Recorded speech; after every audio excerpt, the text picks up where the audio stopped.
Do you know what happens when you spend time outside every single day, no matter the weather or life events, and you do it in Alaska? That's what I'm working to find out. I'm Amy Bouchatz, and this is my weekly outdoor diary where I tell you what I've been seeing and learning through my own daily outdoor habit tackling the Humans Outside 365 challenge. Sometimes it's awesome. Sometimes it's hilarious and full of fails. But it's always my real life.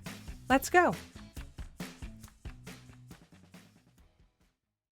Ever go on an adventure or do something outside and get into it and think, what the heck am I doing here and why am I making myself do something that feels this bad? You know I'm all about doing hard things outside, or new things, or challenging things, or things that take mental stamina to overcome, or things that I don't want to do in the moment, but know that I will look back and be glad I did.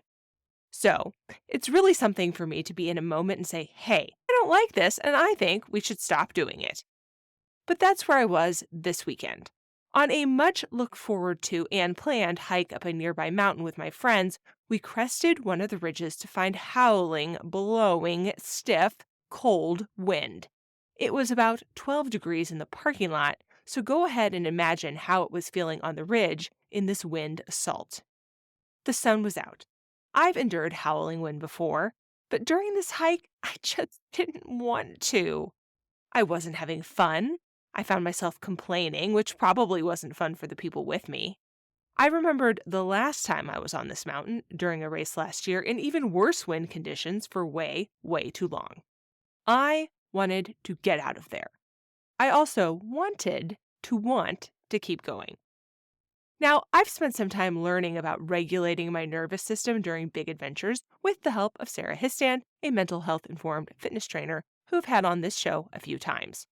One of the things she's taught me is that in these moments when I feel like I am somewhere I don't want to be and I should definitely get out of there, whether it's actually dangerous is irrelevant, I can work with my nervous system to make myself feel safe so I can keep going and overcome that moment.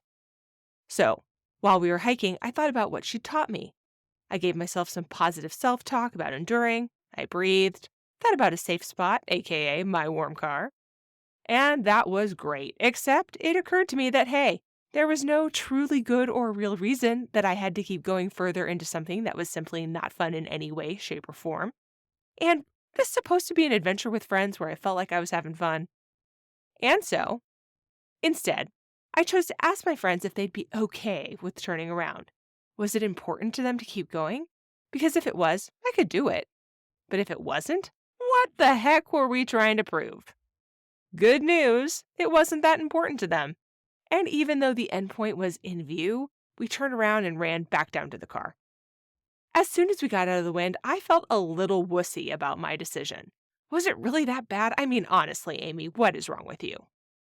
That's me being me, harder on myself than anyone else ever is.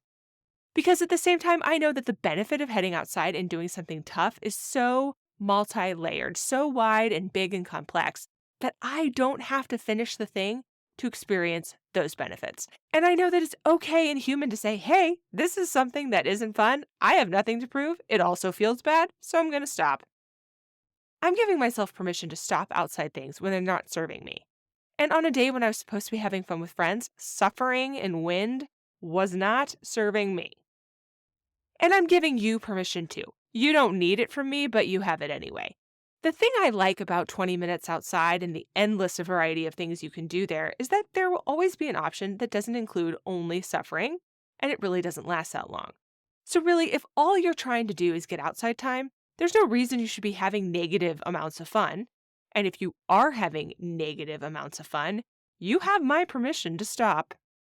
For what it's worth, while the rest of the mountain was still and the fun returned, it's currently blowing 20-mile-per-hour winds and cold.